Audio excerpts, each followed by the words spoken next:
학생들에게 위인전을 많이 읽게 하면 나도 저 사람처럼 되고 싶다는 꿈이 생깁니다. 또 존경하는 위인은 내 인생의 롤 모델이 되어서 나도 저 사람을 닮고 싶다, 저 사람을 닮으면 저 사람처럼 된다는 희망이 생깁니다. 그래서 우리나라 역사에서 두 명의 위인을 꼽으라고 한다면은 사람마다 다 차이가 있겠지만은 아마 일반적으로 이순신 장군, 세종대왕을 이렇게 꼽지 않을까. 성경에도 위인 같은 훌륭한 인물들이 많은데 꼭 두 명을 이렇게 한번 선별해 보라 그러면은 누구를 이렇게 선별하겠습니까? 많은 훌륭한 인물들이 있지만은 구약에서는 다윗을 이렇게 택하게 될 것이고 신약에서는 바울을 꼽을 수 있을 것입니다. 이 두 분의 공통점은 감사를 참 많이 한 감사의 왕이다라는 것입니다. 이 둘은 언제나 하나님의 은혜를 기억하며 감사를 참 많이 고백한 자이다라는 것입니다. 어려운 역경과 시련에서도 늘 감사했습니다. 다윗이 하나님과 백성들에게 인정받은 삶의 비결은 바로 감사였습니다. 시편 103편 1절과 2절 내 영혼아 여호와를 송축하라, 내 속에 있는 것들아 다 그 성호를 송축하라, 내 영혼아 여호와를 송축하며 그 모든 은택을 잊지 말지어다. 바울도 감옥에서조차 감사를 고백했습니다. 골로새 3장 17절 또 무엇을 하든지 말에나 일에나 다 주 예수의 이름으로 하고 그를 힘입어 하나님 아버지께 감사하라. 감옥에서 한 말입니다. 그리고 다윗과 바울의 공통점은 감사로서 성공한 그런 모델이 되었다라는 것입니다. 하나님도 다윗에 대해서 평가를 하셨는데 사도행전 13장 22절에 보면은 내가 이새의 아들 다윗을 만나니 내 마음에 합한 사람이라 내 뜻을 다 이루게 하리라. 왜 하나님의 마음에 합했을까? 다윗은 별거 아닌데 하나님께 물어보고 그리고 감사할 수 없는 조건 가운데서 감사한 자였다라는 것입니다. 신약에서는 예수님 다음으로 존경받는 자가 바울입니다. 신약 성경 27권 중에서 바울이 13권을 기록했는데 그만큼 바울의 영향력이 컸다라는 것입니다. 그렇다면 다윗과 바울이 다른 위인들보다 특별히 다른 점이 있다면 무엇일까? 첫째, 우리가 다윗의 감사를 이렇게 살펴보는데 다윗의 어린 시절 감사를 좀 살펴보겠습니다. 다윗은 베들레헴, 그러니까 작은 이 목동의 그런 마을에서 이게 태어났습니다. 그것도 8번째 아들이에요. 8번째 아들이라는 것은 부모님의 유산을 물려받을 때에 장남이 거의 다 차지하고 그 다음에 한 차남 정도, 그 다음에 한번 셋째 넷째는 조금 기분 좋으면은 국물도 있을 것이고 8번째는 전혀 세상 말로 숟가락 몽댕이 하나 이렇게 물려줄 게 없습니다. 자, 이런 입장에 있는 자가 다윗이었어요. 어느 날 선지자 사무엘이 이새의 집에 이스라엘의 2대째 왕을 세우기를 원하셨는데 아버지는 다윗 빼고 추천을 다 했습니다. 이때 다윗은 들에서 양을 치고 있는 어떻게 보면 조금 소외된 자, 요즘 말하면 약간 왕따 같은 그런 느낌이 듭니다. 얼마든지 내가 원망하고 불평할 수 있고 양을 버리고 내가 도망갈 수도 있습니다. 아무리 열심히 내가 양을 돌봐도 막내에게는 양 한 마리 유산으로 물려준다는 보장이 없습니다. 그럼에도 불구하고 다윗은 양 한 마리를 위해서 목숨을 걸었습니다. 나중에 어른이 되어서 자기가 이렇게 살아왔던 삶을 고백합니다. 시편 23편 1절 여호와는 나의 목자시니 내게 부족함이 없으리로다. 이런 다윗에게 사무엘이 기름을 부어서 이스라엘의 2대째 왕으로 준비를 시켰습니다. 한 번은 이스라엘과 블레셋과의 전쟁이 있었는데 이 블레셋에는 아주 키가 거인인 2m 한 76쯤 되어지는 그런 골리앗이라는 자가 있었습니다. 이 골리앗은 우리가 이렇게 피 흘리면서 군인들끼리 싸우지 말고 너희들 대표 한 명 나와라. 이 블레셋의 대표로 내가 나갈 테니까. 그러면서 1대1로 싸워서 진 자는 이긴 자의 종이 되게 하자라는 것입니다. 그러니까 자기는 싸워서 이길 그런 자신이 있다는 거예요. 그러면서 이스라엘의 하나님을 이렇게 조롱합니다. 너희들 하나님을 믿는다며? 너희들 하나님이 도와주신다며? 그래. 너희들 정말 하나님이 도우시는지 너희들 대표를 한번 나와라. 이 말을 들은 이스라엘의 이 군인들이 고개를 팍 숙이고 지 죽은 듯이 이렇게 조용히 있습니다. 이때에 다윗이 어분이 일어납니다. 도대체 네가 뭔데 사실은 하나님의 이름을 못 오가느냐? 네는 칼과 창으로 나오지만은 나는 네가 못 오가는 만군의 여호와 하나님의 이름으로 내게 가노라 라면서 나가는 거예요. 그랬더니 이렇게 다윗의 행들과 그다음에 군인들이 하루 강아지 법무순 줄 모른다면서 네가 전쟁을 뭐 이렇게 장난인 줄 아느냐 그러면서 이렇게 다윗을 향해서 막 책망을 합니다. 그렇지만 다윗이 이제 골리앗을 물맷돌로 통해서 죽이고 승리했습니다. 우리가 골리앗을 죽이면은 확 꽃다발 주고 상을 주고 그러면서 뭐 이렇게 보상을 주고 해야 되는데 돌아오는 것이 무엇인가? 이제 다윗에 대한 시기입니다. 백성들이 사울 왕을 존경하고 사울 왕을 높여야 되는데 인기가 다윗에게 다 집중되는 거예요. 그러니까 사울 왕이 다윗을 죽이려고 그러는 거예요.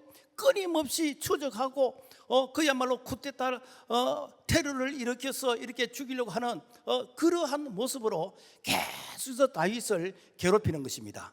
이때에 다윗이 고백한 시가 있습니다. 시편 9편 1절 보면은 내가 전심으로 여호와께 감사하오며. 여러분, 아니 내가 상을 받아도 내가 사람들로부터 이렇게 존경받아도 마땅한데 내가 쫓겨다니면서 내가 죽음의 위기를 이렇게 겪는데 무슨 감사가 있습니까? 그것도 전심으로 감사하는 이것이 무엇인가? 다윗의 어린 시절 감사의 모습이었다라는 것입니다. 그리고 다윗은 법궤 앞에서 감사를 합니다. 다윗이 왕이 된 이후에 제일 먼저 하나님의 법궤를 이제 다윗 성으로 옮기려고 합니다. 그러니까 이 다윗이 왕이 된 이후에 나는 백향목궁에 거하는데 여호와의 이 궤는 휘장 가운데 있도다. 지금 말하면은 나는 이렇게 편리한 집에서 나는 편안하게 잘 먹고 잘 사는데 하나님의 전을 생각하면은 내가 마음이 불편해서 내가 잠이 오지 않는다 이렇게 생각한 자가 다윗이에요. 그래서 다윗이 다른 왕들이 생각하지 못했던 이 법궤를 이제 다윗성으로 옮기려고 그러는데 마음이 급해가지고 수레에 싣고 옮기다가 그래서 이 아사가 죽게 되어지는 그런 우사가 죽게 되어지는 이런 이제 비극이 일어났습니다. 그래서 그 다음부터는 어떻게 하는가? 이제 하나님의 규례에 따라서 법궤를 이제 제사장이 어깨에 메고 이렇게 해서 이제 운반을 했는데, 그래서 법궤를 이제 예루살렘에 안치하고 그 다음에 어딘가 번제와 화목제를 드리는 것입니다. 번제는 하나님께 헌신을 다짐하는 그런 제사인 것이고, 화목제는 하나님과 교제를 회복하는 그런 화평의 제사이다라는 것입니다. 그리고는 이스라엘 모든 백성들에게 찬양대를 이제 조직해가지고 감사의 시를 지어서 이 감사의 시를 찬양의 이 곡에 붙여가지고 이렇게 해서 이제 하나님을 찬양했습니다. 그 후 다윗이 이렇게 고백을 합니다. 시편 105편 1절에 보면은 여호와께 감사하고 그의 이름을 불러 아뢰며 그가 하는 일을 만민 중에 알게 할지다. 그래 감사로서 하나님을 찬양했다라는 것입니다. 그리고 다윗이 성공한 이유는 시편 150편 가운데에서 이렇게 다윗이 이렇게 반을 이렇게 기록을 했습니다.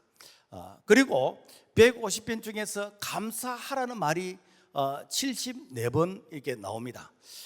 그러니까 하나님 앞에 그야말로 시도 때도 없이 말끝마다 감사. 이게 다윗의 고백이었다는 거예요. 그러니까 시편 50편 23절 보면은 감사로 제사를 드리는 자가 나를 영화롭게 하나니 그의 행위를 옳게 하는 자에게 내가 하나님의 구원을 보이리라. 얼마나 이렇게 하나님께서 기뻐하셨는지, 그래서 이 다윗을 축복합니다. 정치, 군사, 경제, 문화, 예술 모든 분야에서 그야말로 다재다능할 정도로 전에도 없었고 후에도 없을 만큼 그만큼 다윗을 축복하셨는데, 그래 지금도 이스라엘 사람들은 다윗의 이 별을 국기에 그려놓고 다윗 같은 메시아가 와서 이스라엘을 회복했으면 좋겠다라고 생각할 만큼 하나님께서 다윗을 높여주셨다라는 것입니다. 그래서 다윗은 감사의 왕입니다. 시편 136편 1절 보면은 여호와께 감사하라 그는 선하시며 그 인자심이 영원하미로다.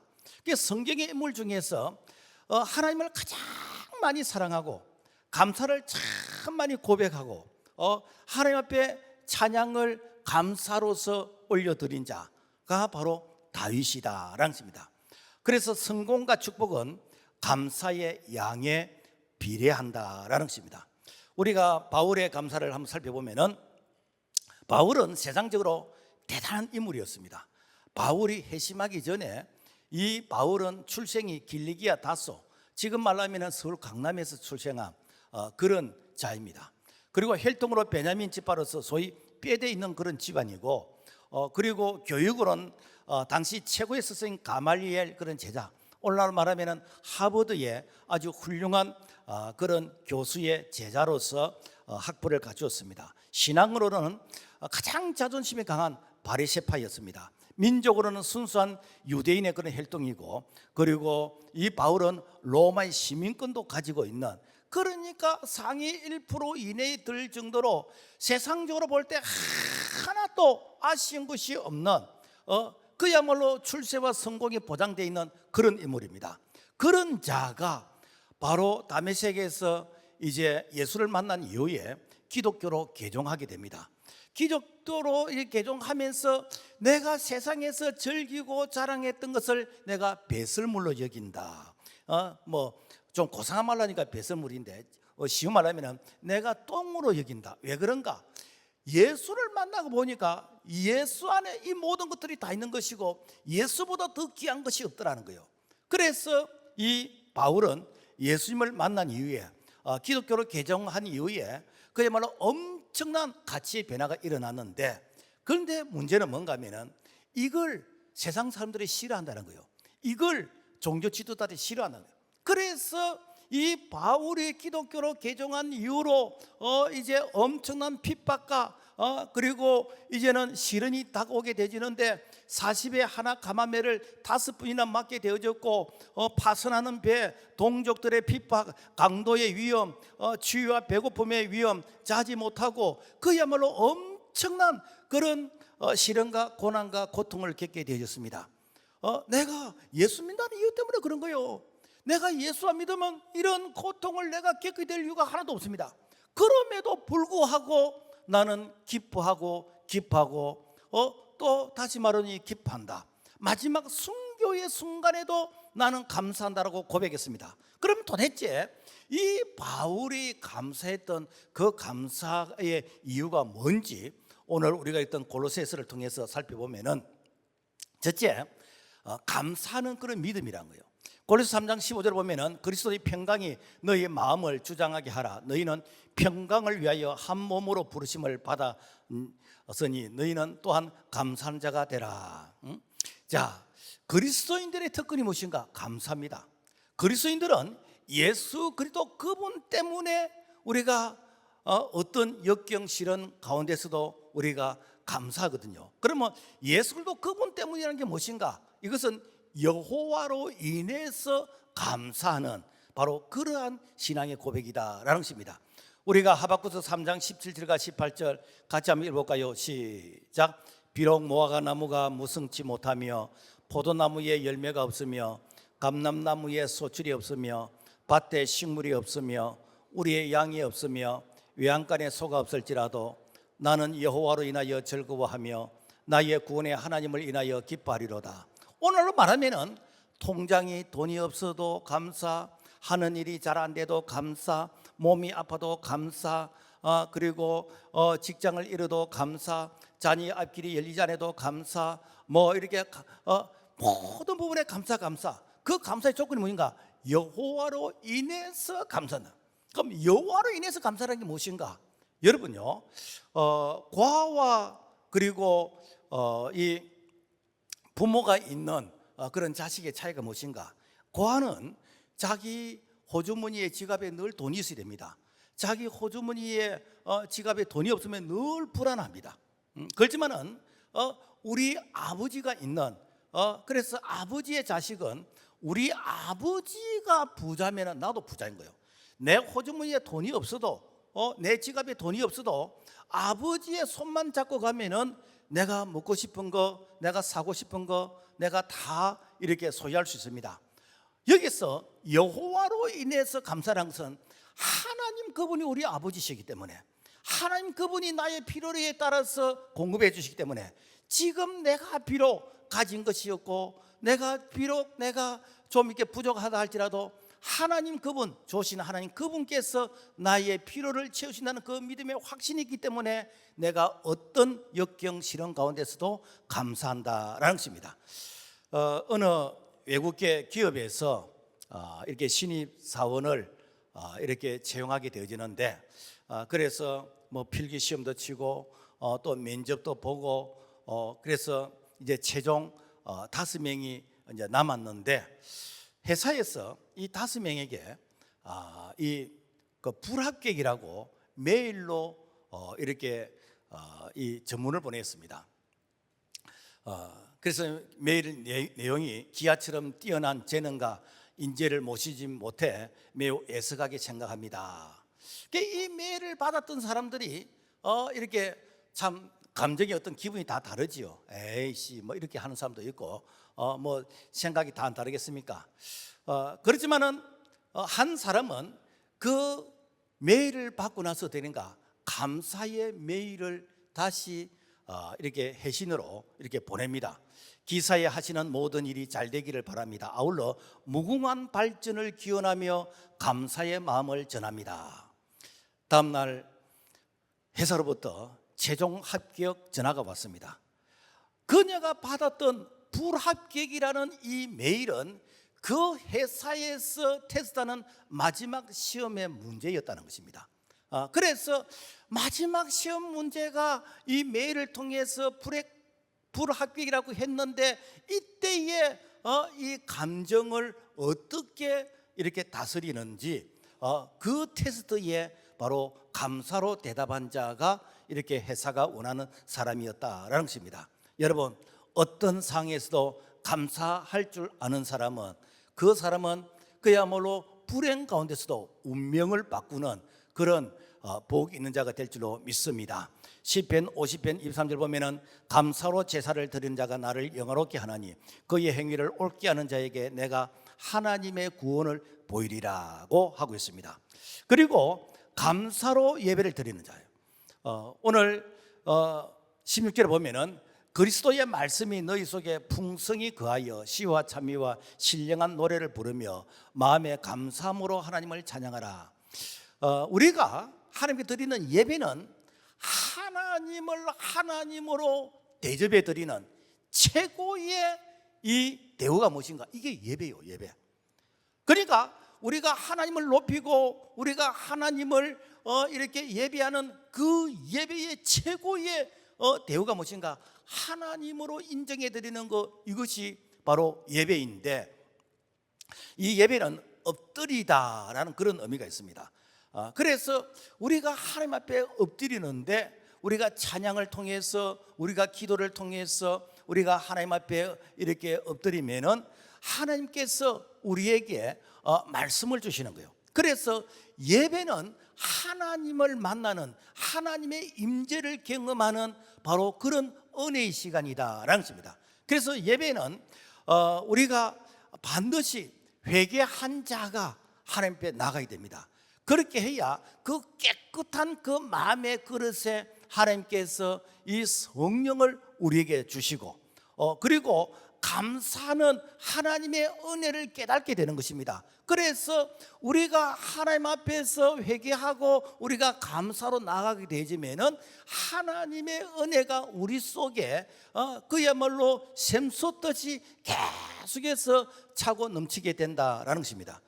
요즘은 뭐 시골에도 가면은 다 뭐 상수도가 있고 그래서 수도 꼭지만 열면은 물이 집집마다 다 나오고 그렇게 합니다만은 옛날에 이게 바켓 이게 펌프 우리 물레방아 그 양의장 거기에 보면은 그 옛날 펌프 있거든요. 그 펌프에는 항상 물을 한 바가지 부어야 됩니다. 물을 한 바가지 붓고 이게 막 젖으면은 이제 물이 올라오는 거예요. 그때 물 한 바가지를 뭐란가 마중물이라고 그럽니다. 자, 우리 마음속에 마중물이 무엇인가? 감사요. 우리가 감사를 넣고 기도하면은, 우리가 감사를 넣고 찬양하고 우리가 예배하면은 어떻게 되는가? 감사가 솟아 올라오는 거예요. 그래서 감사할 때 성령이 역사하시는 거예요. 감사할 때 찬송과 기도가 그야말로 힘이 생기는 것입니다. 그래서 이 감사는 마중물이기 때문에 계속해서 샘솟듯 그런 감사와 그런 기쁨의 은혜가 솟아오르기 위해서는 마중물의 감사가 늘 예배 가운데 우리가 들어지는 그런 아름다운 우리의 신앙의 고백이 되기를 주의 이름으로 부탁을 드립니다. 자, 그 다음에 바울이 성공한 이유가 무엇인가? 신약 성경에서 감사를 가장 많이 고백한 자가 이게 바울이라 그랬잖아요. 그래서 바울이 골로새 3장 15절에서 17절 말씀 보면은 같이 한번 읽어볼까요? 시작. 너희는 또한 감사하는 자가 되라. 감사하는 마음으로 하나님을 찬양하고 또 무엇을 하든지 말에나 일에나 다 주 예수의 이름으로 하고 그를 힘입어 하나님 아버지께 감사하라. 자, 여기서 바울이 쓴 이 에베소서, 빌립보서, 골로새서, 빌레몬은 감옥에서 쓴 옥중 서신이요. 그러니까 이 편지를 기록한 것은 내가 편안한 안락한 그런 의자에서 내가 커피 마시면서 내가 묵상하면서 이런 분위기에서 이 감사를 적은 게 아닙니다. 이 감사를 적은 것은 로마의 감옥, 추운 지하의 감옥. 그래서 성지 탐방을 가보면은 그 감옥은 그야말로 참 이게 지하의 감옥인데 이 사람들이 이제 어떤 사형을 당하는 그러한 형장이 바라보이는 이 장소가 지하 감옥인데 거기에서 감사를 한다는 거예요. 이것은 그야말로 맨정신으로는 그런 감사가 나올 수 없는데 그럼에도 불구하고 바울이 감사할 수 있던 이유는 바로 하나님이 나와 함께 하시고 내가 이 세상 떠나면은 내가 천국에서 눈을 뜬다는 그런 믿음의 확신이 있었기 때문에 바로 바울은 감사할 수 있었다라는 것입니다. 자, 그러면은 감사의 축복은 무엇일까? 이런 말이 있습니다. 행복해서 웃는 것이 아니라 웃으니 행복해진다. 행복해서 감사하는 것이 아니라 감사하니까 행복해진다. 그러니까 감사는 우리를 행복하게 하는 그런 비결이라는 거예요. 반대로 내가 불행해지고 싶으면 입에 바람 넣고 가만히 있으면 됩니다. 그러니까 이 감사는 그야말로 우리를 행복해 주는 그런 원소 재료라는 것이죠. 자, 그래서 감사의 양이 축복의 양이라는 것이죠. 저 사람의 믿음이 좋다, 믿음이 안 좋다, 우리가 무엇으로 평가할 수 있습니까? 감사가 믿음의 종합 진단서라는 것이죠. 그러니까 감사를 많이 하는 개인, 가정, 나라가 복을 받습니다. 우리가 솔직히 내 주변에 감사하는 사람 치고 여러분 시험 든 사람 봤습니까? 감사하는 사람 치고 불행한 자 봤습니까? 내가 감사를 가장 많이 할 때가 내 신앙의 최고의 전성기입니다. 반대로 감사가 메마르고 감사가 인색해질 때 그때에 내가 시험에 들게 되는 것이고 그때에 내가 이렇게 참 신앙이 다운되는 때이다라는 것입니다. 우리가 그 설교 전에 이렇게 그 영상을 봤는데 그 영상에 이런 멘트가 나왔습니다. 감사를 하면은 그야말로 나를 보호하는 울타리다. 그러니까 감사를 하면은 마귀 사탄이 이렇게 침입하지 못하는 이렇게 이 접근하지 못하는 그 울타리 보호막이다라는 그런 멘트를 쓰는데 그게 맞는 것 같아요. 자, 그래서 구약 성경에서 감사를 많이 한 사람은 복을 많이 받은 사람인데, 그래서 이 다윗이 감사를 많이 했고, 그리고 다윗의 아들 솔로몬이 타락하기 전에 정말 감사 많이 했습니다. 열왕기상 3장에 보면 솔로몬이 왕이 된 후에 제일 먼저 1,000번제를 드려요. 1,000번제가 뭔가 감사의 제사예요. 그래서 나 같은 서자 출신이 내가 왕이 될 수 있는 그런 서열 조건이 전혀 아닌데도 불구하고 내가 왕이 되었다. 이거는 내 실력이 아니라 이는 전적으로 하나님의 은혜라. 그래서 전적인 하나님의 은혜를 내가 어떻게 보답할까? 그래서 1,000번제를 드린 것이요. 어떤 사람은 그것이 하루 해가지고 첫날입니까? 그것이 뭐 이렇게 한꺼번에 1,000번제입니까? 이런 거 시비 그런데 그런 거가 시비 걸 필요 없어요. 내가 1,000번제를 드린다는 그게 중요한 것이에요.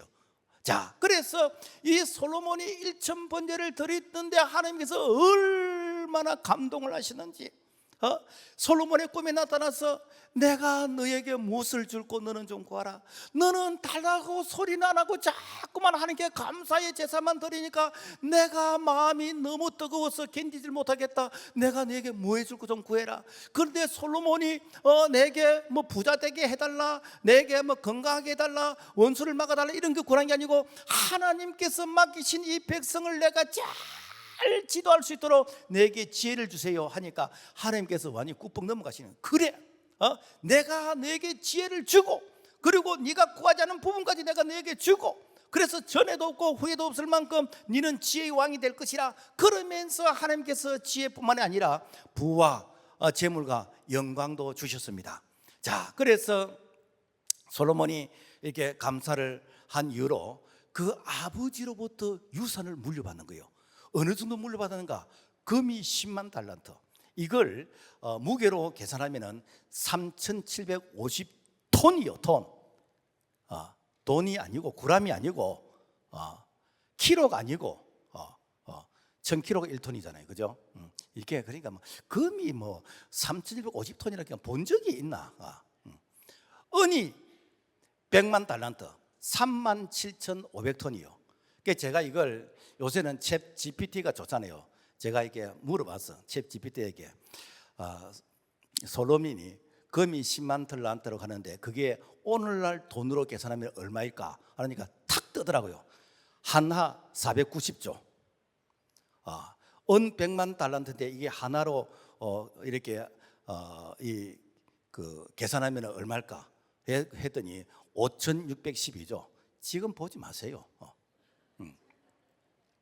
그래서 이 금과 은을 다 모으면 6천조요. 작년에 우리나라 1년 예산이 656조요. 그러니까 우리나라 예산의 10배를 솔로몬이 유산으로 받았다니까. 그 다음에 여기에 계산이 안 들어간 것도 많이 있어요. 이게 뭡니까? 감사로 받은 축복이라는 거예요. 성전 건축을 마친 이후에 성전 봉헌식에서 하나님께 감사를 드렸습니다. 수소가 22,000마리, 양이 12만 마리. 여러분 뭐 있다고 드리는 거 아니에요. 또 없다고 안 하는 것도 아니에요. 이게 하나님을 향한 감사의 마음이에요. 그러니까 솔로몬이 타락하기 전, 적어도 솔로몬이 이렇게 타락하고 변질되기 전에는 이렇게 엄청난 감사를 드렸는데 그 감사를 통해서 하나님께서 어떻게 솔로몬을 크게 축복하셨다라는 것입니다. 그래서 하나님이 그 제사를 받으시고 열왕기상 9장 1절에서 5절 말씀해 보면은 나는 너가 나에게 한 간절한 기도를 들었다. 내 눈과 마음을 영원히 그곳에 두리라. 그리고 너를 영원히 지키리라. 무엇인가? 이 솔로몬의 이 감사의 이 제물을 하나님이 받으시고 그래 내가 영원히 너를 지키겠다라고 약속하셨습니다. 여러분 감사는 행복의 연습이고 그리고 불평은 불행의 연습이다라는 것입니다. 자, 감사는 영향력이요. 사랑의 원자탄 손양은 목사님이 자기의 두 아들 동인이와 동신이가 이 공산 이 폭도에 의해서 학교에서 이게 총에 맞아 죽었습니다. 그리고는 그 자기 아들을 죽인 이 사람을, 안재선이라는 이 사람을 이게 양아들로 이렇게 삼았어요. 원래는 이렇게 그 사람을 죽였기 때문에 사형을 당해야 되는데, 그런데 탄원서를 보내고 그러면서 내가 이렇게 용서를 할 테니까 특별히 좀 배려를 해달라고 이렇게 해서 이제 사형을 면하고 이 손양 목사님의 양자가 되어졌는데, 이때 손양은 목사님이 그 아들이 죽음에 대해서 10가지 감사를 했어요. 그 중에서 8번째 감사 내용이 무엇인가? 내 두 아들의 순교로 말미암아 무수한 천국의 아들들이 생길 것이 믿어지니 우리 아버지 하나님께 감사합니다. 무엇인가? 내 두 아들이 죽었는데 이 두 아들로 인해서 이 아들이 그야말로 미랄이 되어져서 이로 인해서 많은 예수 믿는 사람들이 생기게 될 것을 인해서 감사되네. 우리가 몇 년 전이던가 안재선 씨의 그 아들, 그 안경선, 이제 그분이 이제 목사님이 되셔서 그분이 다니엘 기도회 때 그 간증한 내용을 들은 적이 있는데, 그때에 이 여수 애양원 이렇게 교회 때문에 이렇게 100개의 교회가 그야말로 개척이 되어지고, 그리고 손양은 목사님의 이 감사 때문에 수많은 사람들이 나도 예수 믿고 싶다, 나도 예수 믿어 참 저런 사람의 이런 모습을 담고 싶다, 이렇게 해서 많은 사람들이 예수를 믿게 되어졌다라는 것입니다. 이것이 무엇인가? 바로 감사의 결과 열매이다라는 것입니다. 제가 25년 전 우리 교회를 개척할 때, 그때 은퇴한 목사님이 제게 찾아오셔서 그래서 뭐 이렇게 그 젊은 목사에게 목회의 한 수를 이렇게 가르쳐 주셨어요. 그 이제 식사를 하면서 이런 말씀을 하시더라고. 박 목사, 요즘 젊은 목사들이 다 잘하는데 그래도 은퇴한 목사에게 배울 것이 있느니라 라고 하면서 뭐라고 말씀하신 게 아니고, 매주 감사를 해라. 매주 감사하면은 그 감사가 나중에 다 돌아서 온다. 그래 가만히 듣고 보니까 뭐 매주 감사할 게 뭐 있습니까? 매일 하면 되지, 그죠? 그래서 우리 교회에서 1,000번째로 매일 감사합니다. 그리고 이 감사가 이게 씨앗이 되어서 또 감사가 이렇게 열매가 되잖아요. 그래서 우리 교회에서 감사의 어떤 프로그램으로서 이렇게 실천하는 것은 저는 다 참석합니다.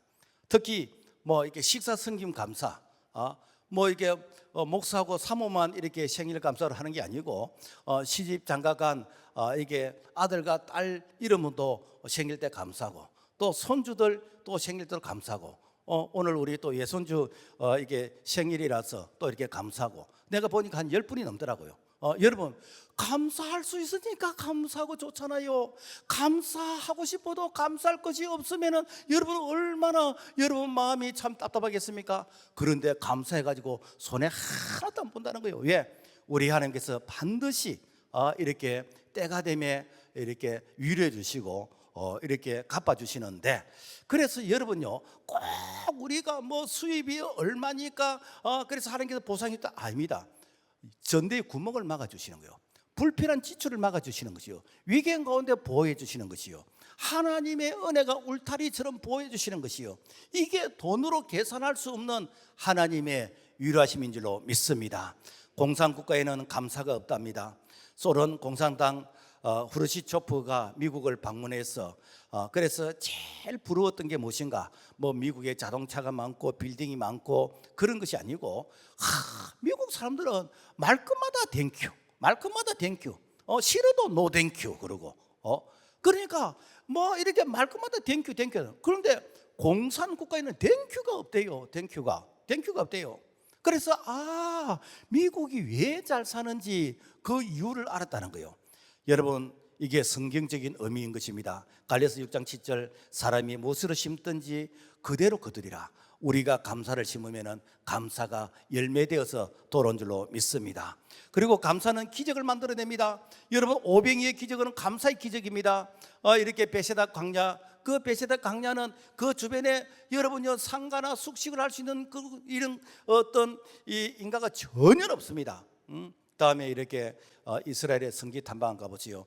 그 베세다 광야는요, 그 야산 언덕이고 바위가 있는 잡초가 우거진 그런 곳이요.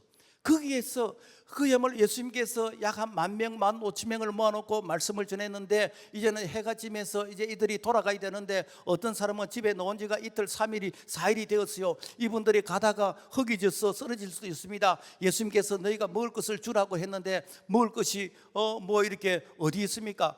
있어도 사람들이 안 내놓는데, 그때 어린아이가 도시락 하나를 내놓습니다.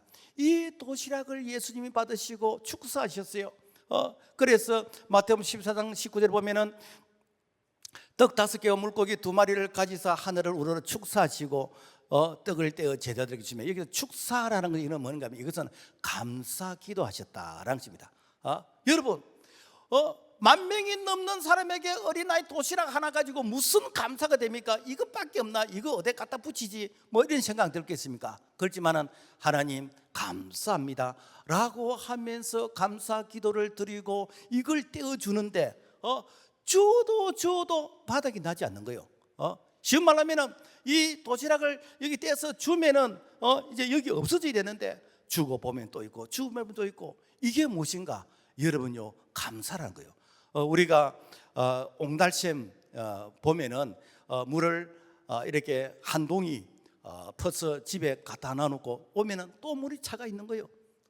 물을 퍼내지 않으면 그대로 있습니다. 퍼내면은 또 가서 보면 또 그만큼 또 차가 있고 또 그만큼 차가 있고, 이게 무엇인가? 이게 하나님께서 우리에게 주시는 오병이어의 그런 감사의 위로이다라는 것입니다. 그래서 없는 것 가지고 불평하지 말고 있는 것 가지고 감사하세요. 그러면 지금도 오병이의 기적이 일어난 줄로 믿습니다. 그리고 감사는 감옥문이 열리는 것이요. 이렇게 바울이 전도하다가 감옥에 갇혔습니다. 그 감옥은 지하 감옥이요. 자, 여러분, 내가 도둑질 하다가 내가 나쁜 짓 하다가 감옥에 갇혔다 그러면은 내가 벌을 달게 받아야 된다 생각하는데, 내가 복음 전하다가 전도하다가 주의 일하고 선한 일을 했는데 결과가 감옥에 갇혔다. 아씨, 내가 다음 질문 하는 거 봐라. 뭐 이런 생각이 안 들겠습니까? 그런데 바울과 실라가 그 감옥에서 하나님께 감사하는 거예요. 찬양하는 것이요. 그랬더니 지진이 나가서 어떻게 되는가? 그 감옥 문이 열리는 것이요. 무엇인가? 여러분, 감사할 수 없는 조건 가운데서 감사할 때 하나님께서는 자연의 지진을 통해서라도 그 문을 열어주신 줄로 믿습니다. 그리고 죽은 나사로가 살아난 것도 감사의 기적입니다. 이렇게 나사로가 병들어서 이제 죽게 되는데 예수님 오셔서 우리 오라버지를 좀 살려주세요. 근데 예수님이 안 가셨어. 그리고 예수님이 언제 가시는가? 그 나사로가 죽고 장례를 치르고 나흘이 되었습니다. 예수님이 가셨습니다. 마르다가 예수님 지금 오시면 어떻게 합니까? 내 오라버지가 죽었어. 지금 썩어서 냄새가 나는데요. 이제는 와도 안 된다는, 종치고 이제 날 새버리다는, 이제는 끝이란 거, 절망이란 거예요. 그런데 마리아가 예수님 이제라도 와서 보시옵소서. 예수님께서 나사로의 무덤에 가서 돌문을 열어라, 나사로야 부르니까 나사로가 일어나게 되는데, 이때 예수님이 뭐라고 말씀하셨는가? 요한복음 11장 41절, 아버지여 내 말을 들으신 것을 감사하나이다. 항상 내 말을 들으시는 줄을 내가 알아나이다. 여러분, 무덤 앞에서 감사했다는 거예요. 그랬더니 어디는가? 그 죽은 나사로가 살아난 것이요. 무슨 얘기인가? 여러분, 오늘 사람의 눈으로 보면 절망 같고 사람의 눈으로 보면 희망이 없어 보이지만은 그 가운데에서 우리가 하나님께 감사하게 되어지면은 우리 하나님은 절망 중에서도 다시 회복할 수 있는 그런 감사의 기적이 일어난 줄로 믿습니다. 그리고 감사는 치료약이라는 것이요. 일본의 물박사 에모토 마사루는 물에 대해서 연구를 참 많이 했어요. 그래서 물이 우리가 이게 육안으로 볼 때는 물방울, 액체로 보이는데, 이걸 자세하게 해명을 보면은 물 모양이 전부 다 다르대요. 다른데, 근데 물을 향해서 칭찬합니다, 사랑한다 그러고 이렇게 네 이쁘다 그러고 이렇게 좋은 노래를 틀어주고 이 사랑을 고백하고 그러면은 이 물이 아름다운 이런 결정체 육각수를 만들어낸대요. 그런데 물을 향해서 너 싫어, 너 미워, 니하고 안 놀아 하면서 아주 듣기 싫은 그런 이 노래를 틀어주면은 이 물이 깨어진 유리 조각처럼 이런 형태를 띈대요. 이것이 뭐 다른 임상으로서도 많이 연구가 되어서 발표가 되어지던데, 여러분 우리 몸에 약 한 70에서 90%가 물로서 다 형성이 되어 있대요. 그러니까 내가 감사하고 내가 사랑을 고백하고 기뻐하면은 내 몸에 이 건강이 이렇게 좋아지는 것이고, 그리고 이 내가 이렇게 원망하고 불평하고 짜증을 내면은 내 몸에 이 물이 끼어진 유리 조각처럼 내 몸을 자해한다는 거 아닙니까? 그래서 우리가 이렇게 감사의 언어, 우리가 이렇게 사랑의 고백은 남을 위해서 하는 것이 아니라 나를 위해서도 해야 된다라는 것입니다. 암에 걸린 사람마다 다 이렇게 뭐 느낌의 반응이 안 다르겠습니까? 대부분 사람이 처음에는 원망하고 불평하고 낙심하고 왜 하필이면 내냐, 내보다 못된 사람이 얼마나 많은데 그런 사람들은 왜 건강하고 내가 왜 걸렸느냐, 뭐 이렇게 생각되는데, 그런데 나중에 감사를 이렇게 발견하게 되지고 이렇게 감사를 이렇게 고백하게 되질 때, 그래서 아파도 감사하고 주사 맞아도 감사하고 잘 때도 감사하고 다시 일어나서 눈을 뜬 것에도 감사하고 가족이 내 곁에 있다는 것도 감사하고 이 감사를 자꾸 고백하게 되지면은 어떻게 되는가, 내 몸에 어떤 이 저항력이 이게 생겨서, 그래서 암세포를 이기는 그런 이렇게 힘이 나온다라는 것입니다. 그래서 가장 이렇게 그 약의 어떤 이 치료약이 무엇인가? 감사라는 거예요. 실제로 우리 인간의 뇌에는 18가지 신비로운 그런 성분이 있는데, 그 중에서 크게 우리가 많이 들었던 엔돌핀과 아드레날린. 엔돌핀은 우리가 기뻐하고 즐거워하고 막 우리 마음에 이 행복감이 넘치면은, 그러면은 마치 무통 이런 항암 효과가 나타나서 우리 건강에 유익을 주고, 그다음에 우리가 짜증내고 뭐 화를 내고 내가 불평하고 그러면은 아드레날린이 나서 우리 몸을 이렇게 해치게 되어지는데, 그런데 이 엔돌핀보다도 더 강력한, 한 4,000배나 더 강력한 다이돌핀인데, 이거는 무엇인가? 우리가 감사해도 감동하는 거죠. 감격을 하면서 감사하는 거예요. 하면서 우리가 이렇게 찬양하는 거예요. 그러면 어떻게 되는가? 그 자리에서 뭐 기적들이 일어나는 거예요. 저는 우리 교회에서 이런 걸 몇 번 많이 봤어요. 그 자리에서 바로 회복되는 거예요. 일반적으로 점진적으로 회복되는 것이고 점진적으로 이렇게 몸이 좋아지는데, 그 자리에서 바로 자는 거예요. 왜 그런가? 이것이 바로 감사의 그런 특효약의 비밀이다라는 것입니다. 그래서 데살로니가서 5장 16절에서 18절 말씀 보면은 항상 기뻐라, 쉬지 말고 기도하라, 범사에 감사하라, 이는 그리스도 예수 안에서 너희를 향하신 하나님의 뜻이니라. 그래서 감사가 하나님께서 우리에게 주신 그런 이게 치료약의 그런 비밀이다라는 것입니다. 말씀을 맺겠습니다. 기독교는 감사의 종교입니다. 맥주 감사절은 억지로 감사하는 것이 아니라 그동안에 베푸신 은혜를 내가 많이 잊어버리는데, 그 잊었던 그 하나님의 은혜를 다시 내가 더듬어서 다시 찾아내면서, 그러면서 감사를 회복하는 것입니다. 그래서 이 감사를 거지 동량 주듯이 감사하는 것이 아니라 내가 힘껏 감사하는 것입니다. 이게 무엇인가? 이게 하나님을 향한 고백이라는 거지요. 그런데 마귀는 감사를 못하게 합니다. 마귀는 네가 뭐 감사할 게 있어? 니한테 해준 게 뭐가 있는데? 이렇게 생각합니다. 이것은 마귀는 우리가 복 받는 것을 배가 아파서 눈곱 사나워서 못 봐주는 것입니다. 그래서 원망하고 불평하고 그래서 우리 마음속에 이렇게 시험이 들도록 만들어서 우리가 불행해지도록 바라는 것이 마귀가 이렇게 원하는 것입니다. 오늘 우리는 그럼에도 불구하고 그리 아니하실지라도 우리가 감사를 회복하게 되지면은, 우리 하나님께서는 반드시 감사를 통해서 범사의 은혜를 주시고 우리에게 영육간의 풍성한 축복을 주신 줄로 믿습니다. 하나님 아버지 감사합니다. 우리의 모든 삶의 영역에서 감사를 회복하게 도와주옵소서. 예수님 이름으로 기도합니다. 아멘.